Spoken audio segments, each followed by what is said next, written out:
Good afternoon, everybody. My name is Caroline Funk. I'm professor at Hiroshima University at the School of Integrated Arts and Sciences in the Department of Integrated Global Studies. We call it IGS. My research area and teaching area is tourism, especially tourism geography. I will explain later about that a little bit. So today I will give you a short lecture about tourism, and I want to look especially at tourism in Japan. Japan has seen recently an increase in international tourists until, of course, this stopped because of the COVID-19 pandemic. So I will talk about international tourism to Japan and how it has changed destinations, places we travel to in Japan. So the contents of my lecture will consist of 4 parts. First of all, I want to tell you a little bit about international tourism in Japan and how it has changed in recent years. Then I will give you some background about research on tourism and especially about sustainable tourism. Maybe this expression is not familiar to you, so I want to explain a little bit what we think about when we say sustainable tourism. And then finally, I will give you some examples or some data about how destinations have changed in Japan since the increase in international tourists. And then I will finish with a short summary. So, first of all, let's look at international tourism in Japan, or rather at international tourism to Japan. International tourism to Japan, we call it inbound tourism because it is the tourists coming into Japan. If you look at the arrows on this map, you will see there are arrows going out. This is the Japanese people traveling abroad. We call this outbound. And the red arrows are international visitors coming to Japan. This we call inbound tourism. So here is my first question for you. What do you think is more? Are there more travelers from Japan going out? Of course, or everything before COVID. Or more international travelers coming to Japan? What do you think? Well, here's the answer. The blue line, once again, is the outbound travelers, Japanese people traveling abroad or overseas.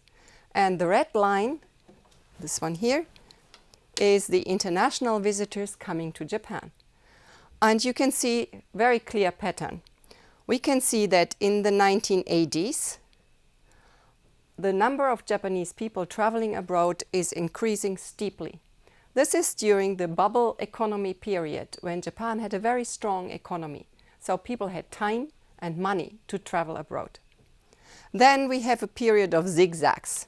And this is all kind of international events. For example, we have SARS pandemic in 2003 or international economic crisis, Lehman shock in 2008 and 2009. Then we have less people traveling abroad. On the other hand, let's look at inbound tourism. We see that more and more people slowly are coming to Japan, and then in the 21st century, from 2005, this is increasing more steeply. But then we have 2 drops. One is the economic crisis, the other one is 2011, the earthquake and nuclear accident and tsunami in East Japan. But then look at this steep increase. We can see that inbound tourism to Japan has really been exploding in the last 7 years.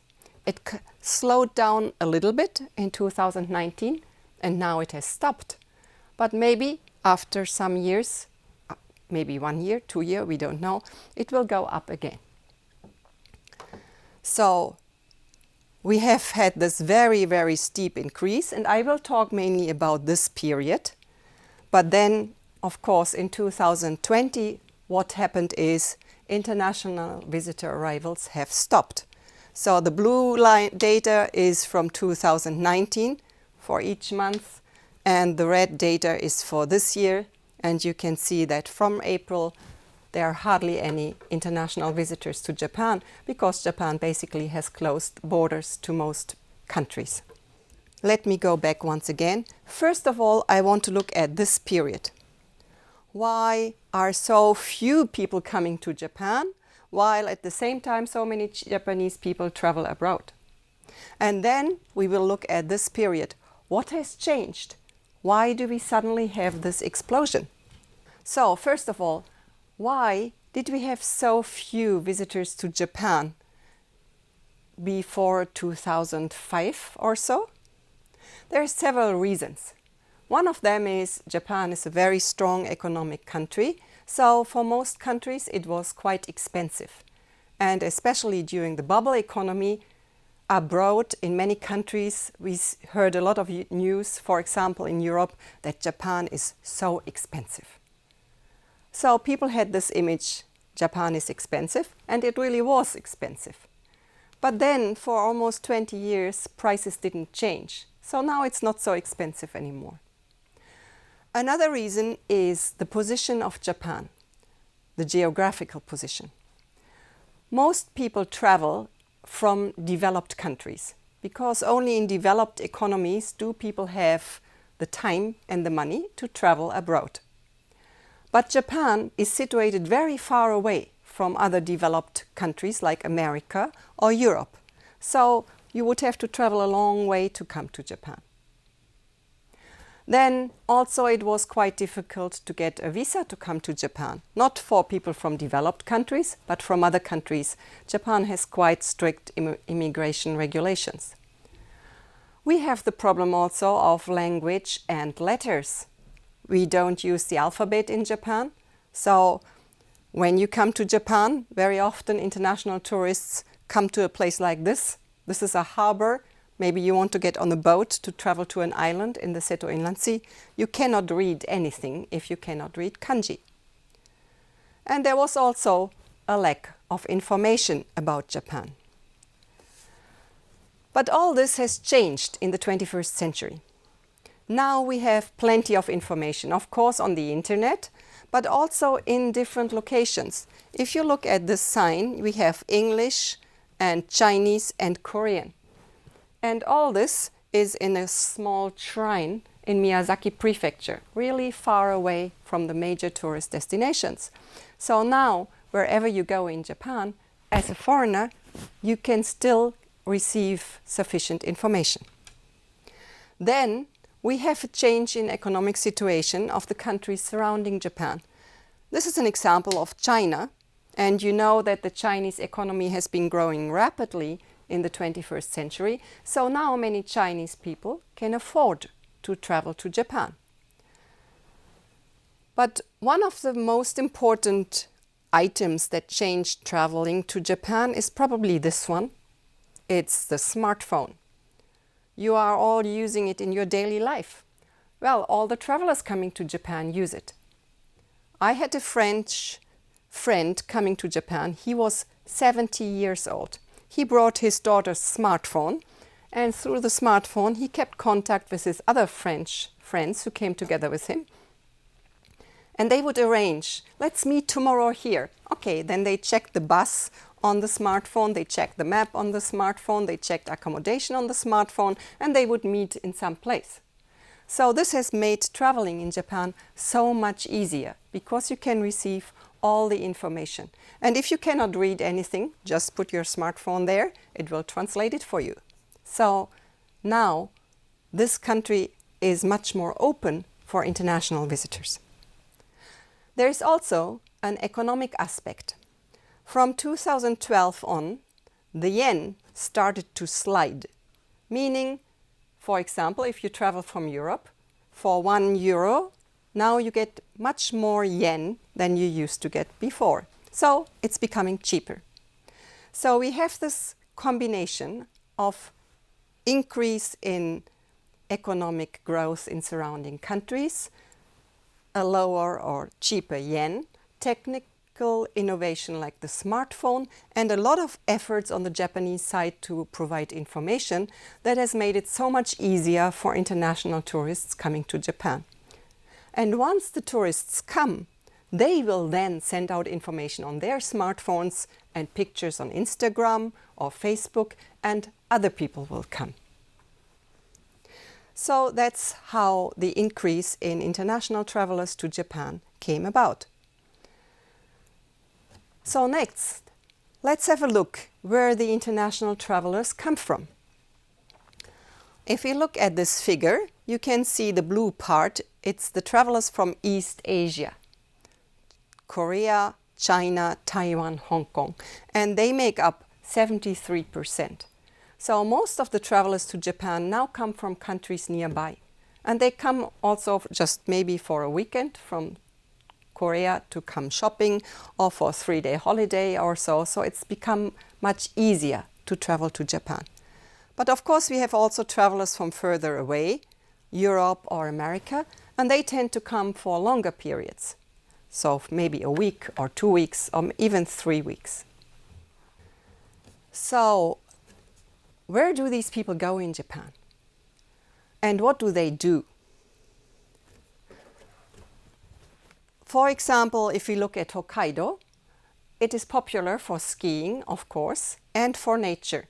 And now we have some areas in Hokkaido where many Australian people bought a second house, so they can go there every year to go skiing because the snow is so good and they can ski there in Australian summer. On the other hand, the Tohoku area gets very few international tourists. It doesn't get so many Japanese tourists either. It's not yet so well developed touristically. Here too, ski is popular, but also the hot spring, the onsen.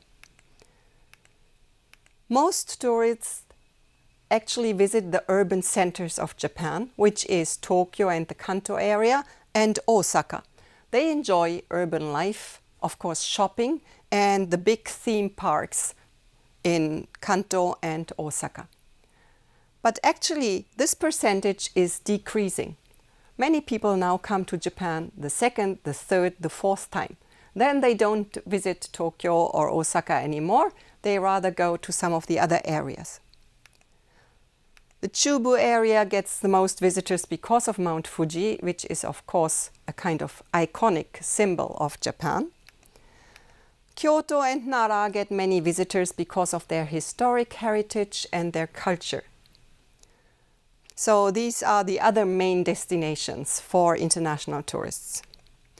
I live and work in Hiroshima, and here also there are quite a lot of international tourists, especially from Europe and Asia, who come to see the Peace Park and the island of Miyajima.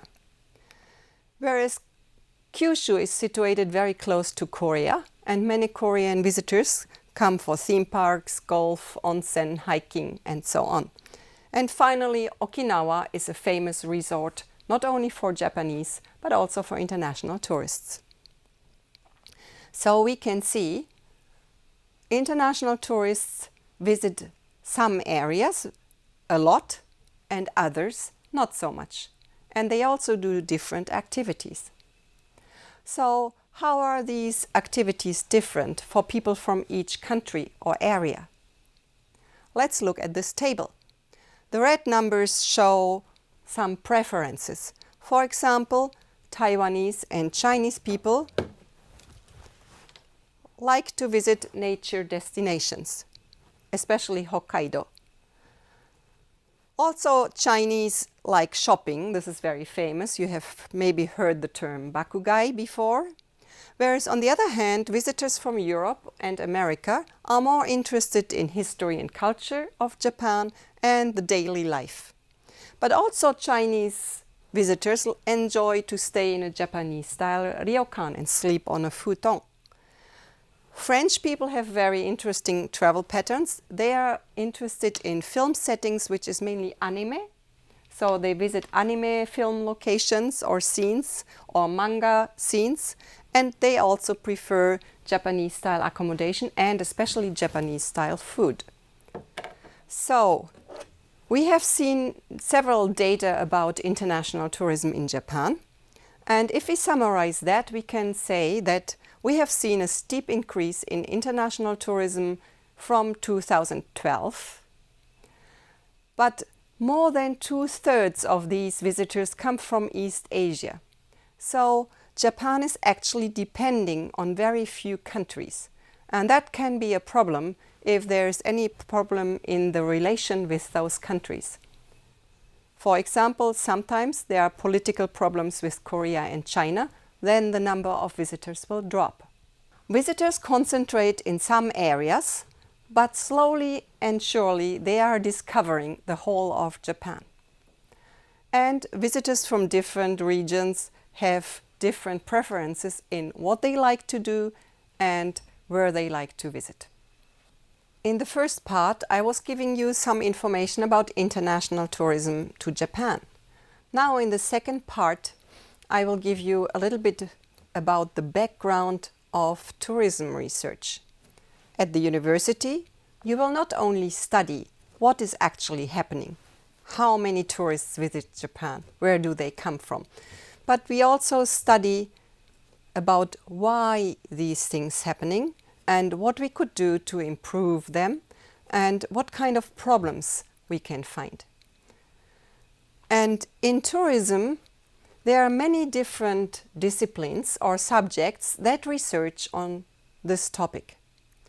For example, if you look at the questions just about international tourism, what do international visitors want to experience in Japan?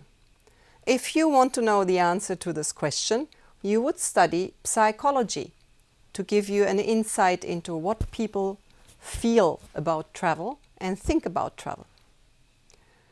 If we look at how will hotels adjust their business to international visitors, that would be business studies. But if we look at the wider economic picture, for example, I was talking about the slide of the yen. So if $1 is 100 yen or $1 is 150 yen, how will this influence the number of foreign visitors? This is a question for economics. My discipline is geography, so I am interested in how will destinations change when international visitors increase. So you can see that each subject, each discipline, even when they look at the same topic, international tourism, will have different interests and different questions that we try to answer. So I will talk about destinations. Destinations are the places that we visit when we travel. So many places in Japan, many cities, many towns, many villages, many prefectures now try to attract international tourists. Why? Well, tourism has a lot of positive effects. If there are tourists coming, they bring some money. They stay overnight, they rent a taxi, they ask for a guide, they may help need in translation, they buy food, they buy souvenirs. So they create jobs in many different places. And they visit different areas. Some go to cities, some, as I mentioned, go to see nature, or maybe they do ski. So they visit different areas and leave some money. And also, many visitors go to rural or depopulated areas. For example, ski resorts are not in the big cities, they are up in the mountains. So maybe the villages nearby can earn some money from the ski resort. And people come to these areas. As you know, in Japan, the population, especially in the rural areas, is decreasing.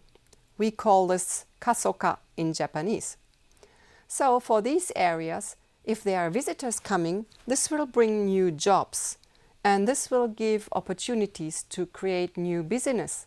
So maybe people from urban areas can move to these areas to offer service or some kind of shops or restaurants, accommodation, guide service or so to tourists. So this is the reason why so many destinations across the country are trying to attract international tourists. But of course, if you suddenly have a large number of international visitors, this can also create some problems. These are two newspaper clips I found in an English newspaper. For example, growing tourism troubles in Kyoto. There were so many international tourists in Kyoto, it became a problem for the residents. Then tourists crowd popular sites, and this is inconvenient for the residents, so the government has done a survey on what we call over-tourism. So why tourism is very important for economic development, especially in rural areas, it can also have some problems. And this is where the sustainable tourism comes in. What is sustainable tourism? Maybe you have heard the term sustainable development or sustainable development goals, which the UN is now promoting. If we look at sustainable tourism, according to the World Tourism Organization, which is part of the UN organizations, sustainable tourism has several aspects.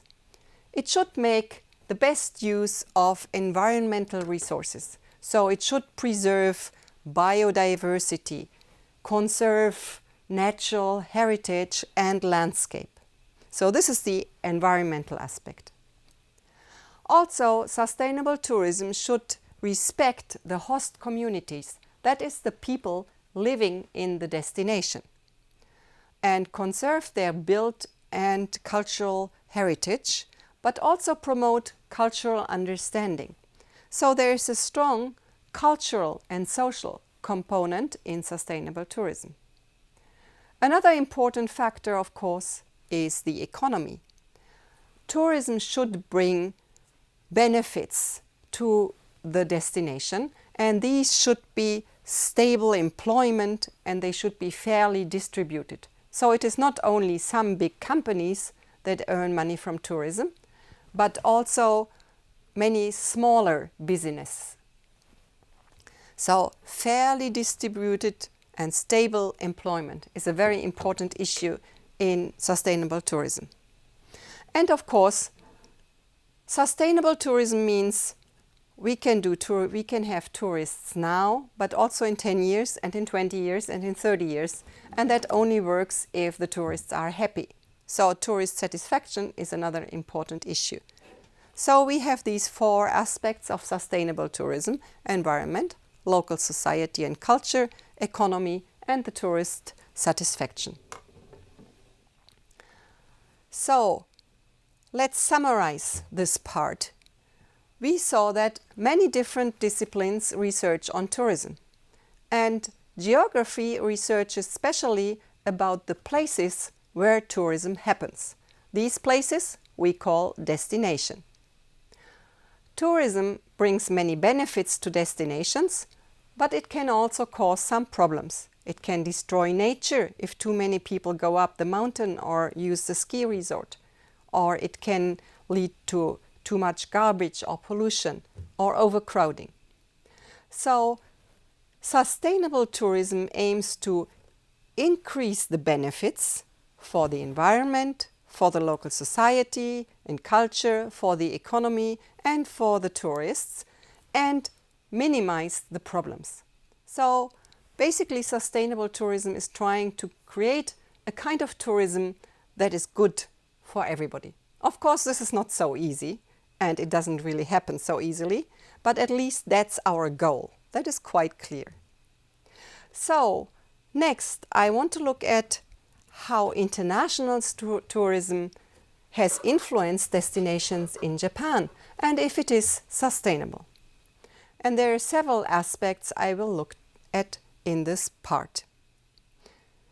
First of all, we saw before that in Japan, international tourists concentrate in certain areas. The same is true, of course, for Japanese tourists. This map is a map of the places where Japanese people stay overnight when they travel. Red areas and pink areas receive a lot of Japanese tourists. So we can see Hokkaido, Okinawa, they are very famous as tourism destinations.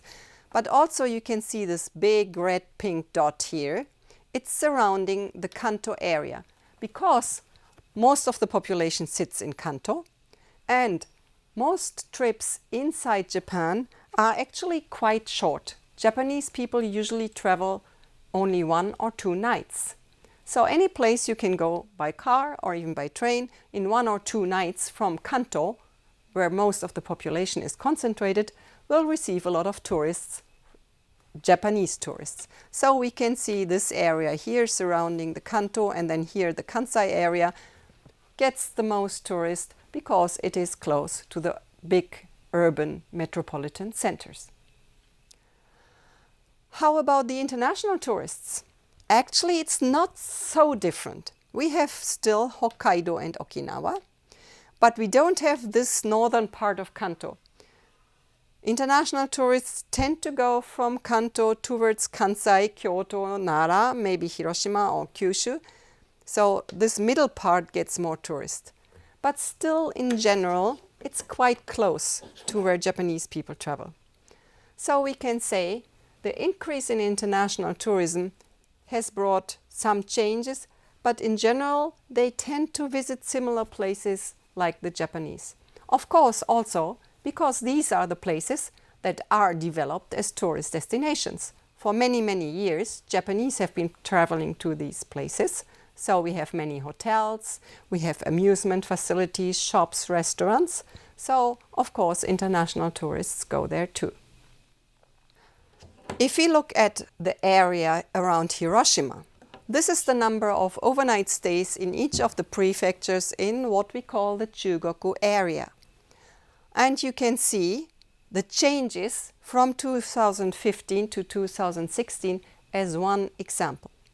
Well, what I want to show you here is, first of all, Japanese tourists change, but not so much. Maybe one year you get 2% more, next year you get 2% less. International tourists is a very different picture. Suddenly in Hiroshima we have 14% more. In Okayama we have 60% more just in 1 year. On the other hand, in Yamaguchi, for some reason, there is 14.9% less.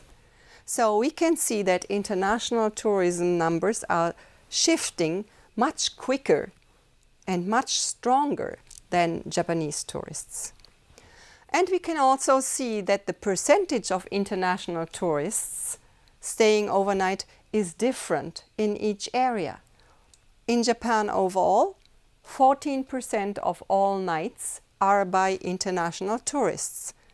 But in the Chugoku area, Hiroshima gets many international tourists, but Shimane only has 0.7%. So here again we can see international tourists concentrate in some famous places. Other places they do not visit at all. So if we look at the regional aspects, where do they go? We can see that international tourists visit similar places as Japanese, but there is a large difference. They go a lot to some places they don't know at all. And there are very sudden changes.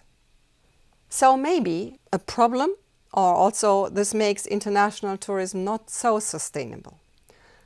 On the other hand, if we look at the seasons, international tourism in Japan is very, very important. As you know, tourism is changing in each season. So people travel when they have holidays in Japan. Holidays are in March, spring holidays, Golden Week in May, summer holiday in August, and recently we have the Silver Week in September, and then New Year. So people tend to travel during these holidays, or they travel on weekends in Japan, because most trips are short, so you can just go a weekend somewhere.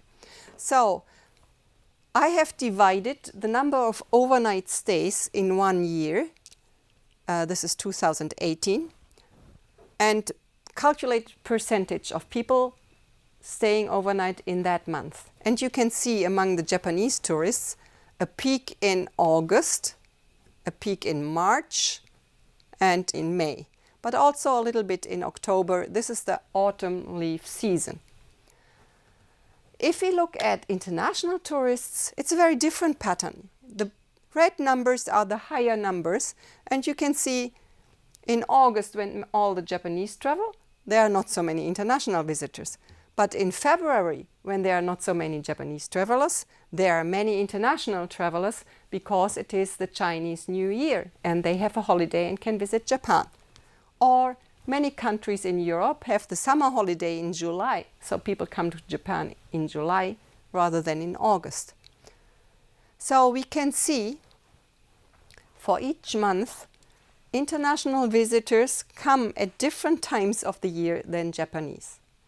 On top of that, as I mentioned, Japanese tend to travel on weekend and holidays. It is not so easy in many Japanese companies to take your individual holiday when you want to go on a trip. So that is why there is this reliance on holidays. So Obon or maybe September, the Silver Week or Golden Week, a lot of people in Japan travel. International tourists, especially when they come from far away, they come for a longer period. They stay for at least a week. If you come from Europe, you fly 12 hours. You will stay at least a week. So you will also travel on weekdays. And each country around the world has different holidays. So people come at different seasons. So actually, one of the biggest impact of the increase in international tourism has been that it has created a more stable demand for tourism than only the Japanese tourism. And this means it creates more stable employment, which we saw is important for sustainable tourism. We can calculate a correlation between the visitors or the overnight stays by Japanese tourists and international tourists per month, and there is no correlation, meaning they travel at different seasons. So this is actually one of the most positive effects that international tourism has had in Japan, that it has finally helped the Japanese tourism industry to get a more stable basis. Because up to now, you had all these tourists in May and then nobody in June. Everybody comes at the weekend, but only the older silver tourism, the elderly people or so, travel during the week. So, season-wise, international tourism has had a very positive effect on Japanese tourism. Now, finally, let's look at some destinations, some examples. I will give you 2 examples from Hiroshima Prefecture. First of all, Miyajima Island with its Kushima Shrine is a very famous destination and has been so for centuries. It is now a World Heritage Site and received 5 million visitors in 2018, although only 1,600 people are actually living on the island. So it is one of the biggest international and also domestic tourist destinations in the Seto Inland Sea area and in Hiroshima. And it is very interesting to see that it has become especially popular with international visitors. So in this graph, I have calculated the number of tourists and compared it to 1996. So if 1996 is 100, how much have the numbers increased? You can see Japanese visitors have only increased a little bit. Well, not so little, actually it's twice, that's a lot, but still. But international tourists have increased 10.8 times. And this is much higher actually than the national average for Japan. So we can see Miyajima has really become a very popular destination for international tourists and especially for European and American tourists. This is a difference to other tourist destinations in Japan. So, what has changed because of the international tourists? Well, before, when I started researching Miyajima more than 20 years ago, Japanese visitors come to Miyajima, they go to the shrine, they buy a souvenir and they go home. And then maybe the school excursions, shugaku ryoko, they would stay a night on the island, but also they would only visit the shrine and then go home. International visitors do a lot of different activities. They like to hike up the mountain, Mount Misen. So if you go up Mount Misen, you will actually hear a lot of different languages. They enjoy in summer sitting in the park and playing in the water with their children. They like to visit the traditional style Japanese coffee shops, and they stay in guest houses where they can have some Japanese experience. So thanks to the increase in international tourism, now on Miyajima we have a variety of activities. You can go kayaking or different boat tours or hiking, and there is much more variety in accommodation too. Before there were only Japanese style ryokan, but now you have some very luxurious high-grade ryokan, but you also have some guest house where you can meet with other tourists, international tourists, Japanese tourists, and exchange and meet and talk to other people. And we have many different types of new shops and restaurants that offer a larger variety of food. So the increase in international tourists has created many new business chances and a diversification of tourism. It has brought some problems too. We see crowding. This is at the shrine, and then there are some tourists, not only international tourists, who, for example, try to put coins in the torii, in the wood, and that kind of damages it. We also have a ropeway going up the mountain, and sometimes you have to queue for an hour. Or the ferry going back from Miyajima is so crowded that the people who work on Miyajima cannot go back home in the evening, or they have to wait for a long time. We also have some problems in the natural environment. As you might know, Miyajima is famous for deer. The deer live in the forest, but they also walk around the tourist area. And if the tourists drop some food or garbage, the deer will eat the garbage. And if that is plastic, that is not so healthy for the deer. And it is very difficult to keep all the hiking courses and the forest free of garbage and well maintained for all the people who want to walk up the mountain. And we have also seen many cases where old local shops were closed, and instead we now have a national chain that we can see in many different tourist destinations. So we can see that in Miyajima, the increase in international tourists has definitely brought many benefits, but also some problems. Next, I want to introduce a destination that has basically been put on the map by international tourists. So maybe you have seen this video on YouTube.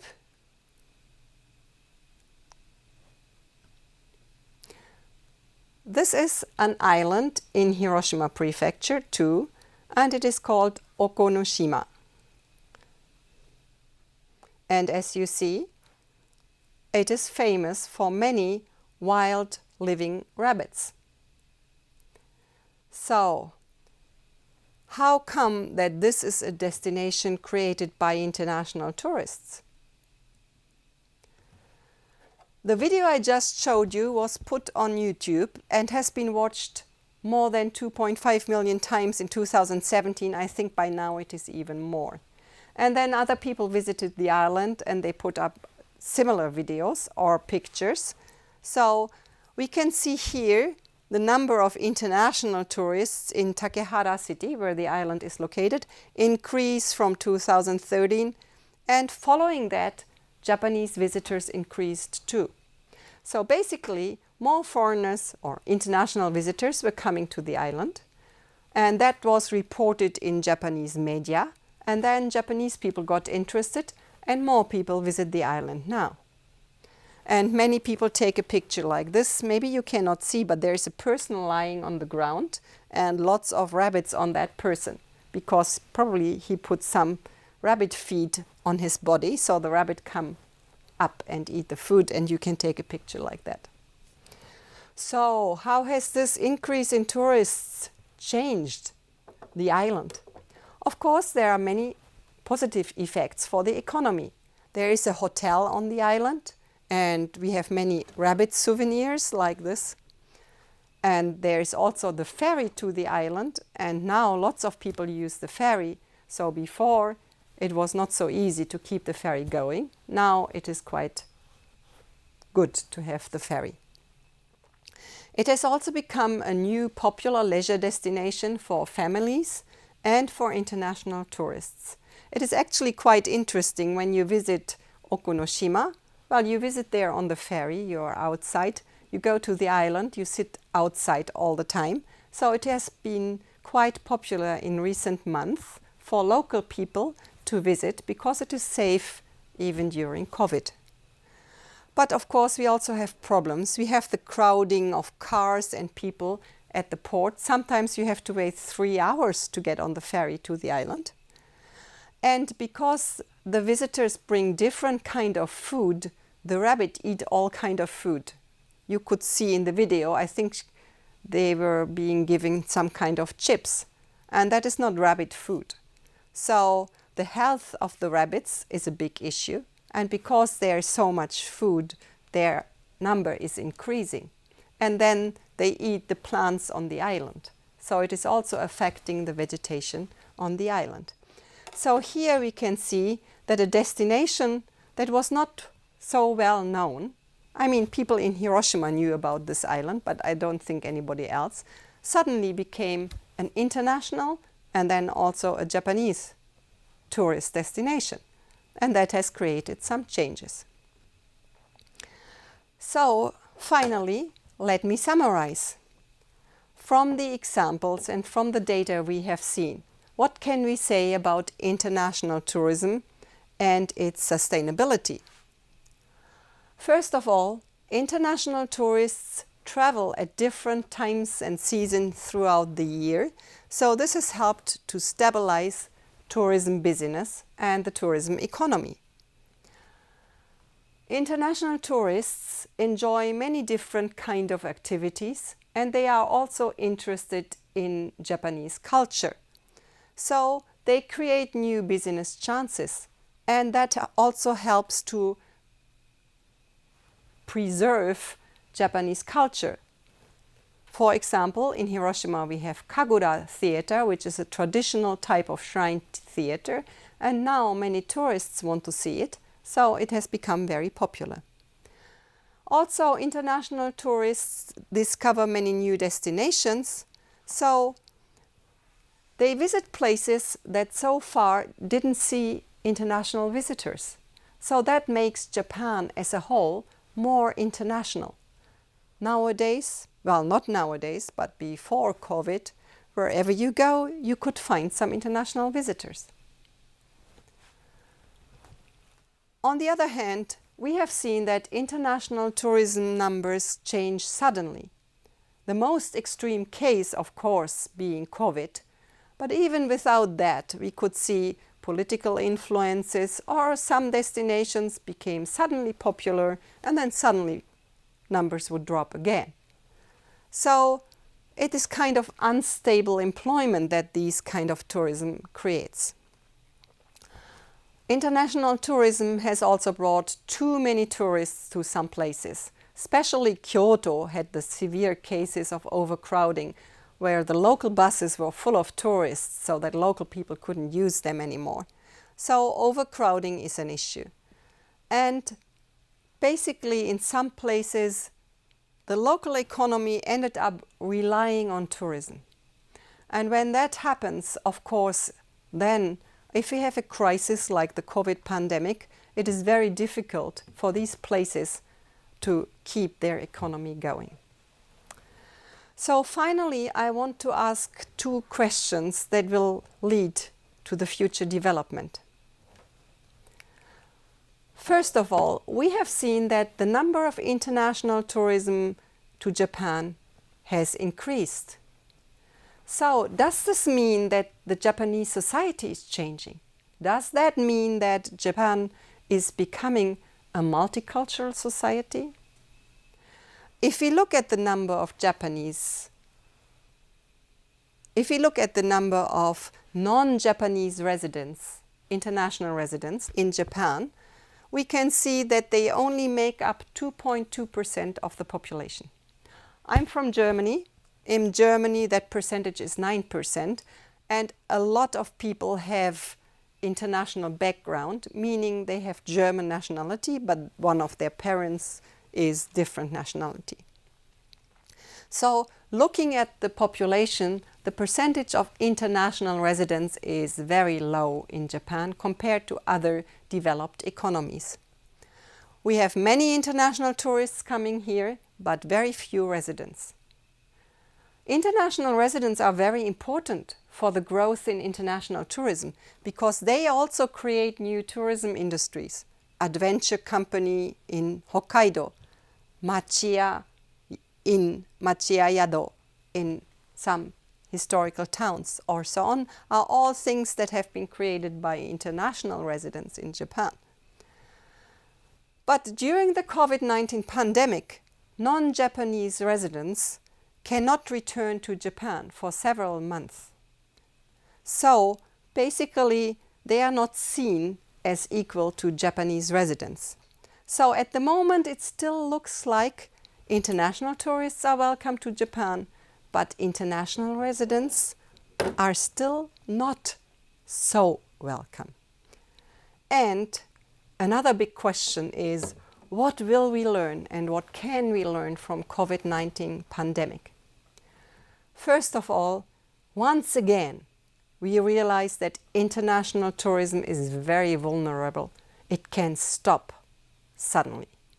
Nobody ever expected such a complete stop of international tourism, but we have seen stops before, after the 2011 earthquake or other problems, international problems. So that means destinations have to make sure that they have a good balance. They don't rely on tourism only, but have some kind of other economic activities too. And that they have a good balance between different types of tourism. International tourists from different countries, or international and Japanese domestic tourists, or tourists of different age groups, tourists doing different activities. Another point that will probably change with COVID is, up to now, we have a lot of mass tourism, many people coming to one place. But maybe from now on, crowded places will not be so popular anymore. So, this gives us a chance. We have to think about new, sustainable forms of tourism that are more resilient and more able to survive if there is a stop in tourism, but that also offer a larger variety of jobs for people to work there and of activities for tourists who visit there. Thank you for your attention.